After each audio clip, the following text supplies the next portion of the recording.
Merta city. Meera की pound नगरी Merta city में स्थित कादरी कॉलोनी में जाकिर हुसैन की पत्नी परवीना की रात्रि में चोटी काटने का मामला सामने आया। ये खबर जैसे जैसे शहर में फैली वैसे वैसे कादरी कॉलोनी में भारी भीड़ जमा हो गई। परवीना ने बताया कि मैं दोहती व बेटी के साथ चौक में सो रही थी। रात्रि में एक जानवर आया और मेरे शरीर पर गिरा। मैंने उसे उठाकर फेंक दिया और सो गई। मुझे उठाया गया। ये कब हुआ, कैसे हुआ, मुझे पता नहीं। बेटे की बहू रुखसाना ने बताया कि मैं सवेरे उठी और नीचे आई तो मेरी सास के हाथ में चोटी पकड़ी हुई थी और वो सो रही थी और उसे झंझेड़ कर उठाया गया। उसने जानवर आने की बात कही और पता नहीं। 2-3 दिन पहले पास में ही एक लड़की के बाल काटने का मामला सामने आया, मगर उसे गंभीर नहीं माना गया।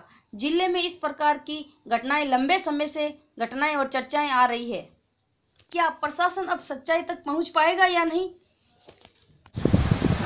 तो नीचे चोर और में सुती थी एमा तो जानवर आया तो जानवर ने फेंक कर आगे मतलब फेंक दिया।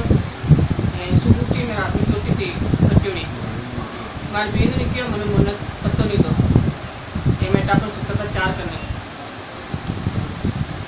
काई नाम है आप रो? हमारा नाम परवीना। अच्छा, चोटी कद कटी कैन कटी आपने कोई जानकारी है? हाँ, कोई पता नहीं है। तो आपने काई पतो लगी होगा चोटी कटियोड़ी है? हमारा हाथ में 30 आया, हमारा टापर देखी मार बीन ने किया मैंने। बीटे में आप कितनी बजे की बात है? आज 6-6:30 बजे की बात है। नाम है आपका? तो ये आपके घर में ये चोटी काटने का ये किस किस चोटी कटी, क्या हुआ, क्या है मामला? हमें कुछ पता है, हम तो सिर्फ सुबह उठ के मैं नीचे आई थी 5:45 बजे थे और है ना मेरे सास नींद में सो रहे थे। उनके हाथ में चोटी पकड़ो हुई थी। एकदम मेरी नज़र गई, बच्ची को लेने गई जब तो इनको उठाया, काफ़ी देर उठी ही नहीं। फिर मतलब सब जना उठे करे तो इनको होश आया, फिर देखा इनको पता ही नहीं चला मैं चोटी किसने काटी।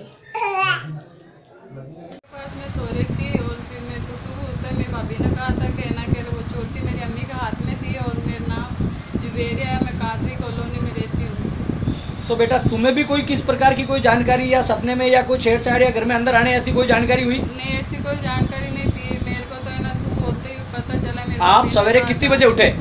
मैं 6 बजे। और आपको ये घर में घटना कितनी बजे की है? पता नहीं। रात सो रही थी, जानवर आके पड़ियो, मेरे को पता नहीं है कि किस टाइम चोटी कटी। आपके वो जानवर आया, उस जानवर को कहाँ देखा, कैसा जानवर था, कहाँ गया वो? भी नहीं था, गोलगट था, भट्टा उजू था, मेरे छत में आके जोर के पड़ा। मैं नींद में थी, नींद में से ऐसे फेंके जोर से। फिर वो कहाँ गया? वो अभी मेरे को पता नहीं, मैं देखे नहीं था, मैं बेहोश हो गई थी, मेरे को पता नहीं। मेरे को तो मुंडा पे ठोक ठोक के उठाया। जाकिर हुसैन सिलावट कादरी कॉलोनी मुतनाडी का रहने वाला हूँ। मेरी औरत के साथ ये चोटी काटने का मामला, जब सुबह मेरी बहू उठी तो उसने बताया कि भाई पापा उठो, देखो मम्मी के हाथ में चोटी कटी हुई है। जब हम सब घर वाला उठा, मैं उठा, मेरा भाई उठा, मेरी माँ वगैरह सब उठे। उठने के बाद देखा, फिर उसको उठाया, परवीन को उठ उठ उठ। फिर वो उठे तो उठने के बाद उसे एकदम उठी तो उसने कहा मेरी चोटी किसने काटी, ऐसे करके वो एकदम घबरा गई। फिर उसको पूछा क्या हुआ, क्या मुझे कुछ पता नहीं है। रात को एक खाली फुटकल आया था मेरे सर के ऊपर, तो मैंने ऐसे फेंक दिया और फिर वापस मेरे को नींद आ गई थी। मुझे कुछ पता नहीं, अल्लाह जानता है, ये मालूम कैसा हादसा हुआ, हमारे को खुद को कुछ पता नहीं।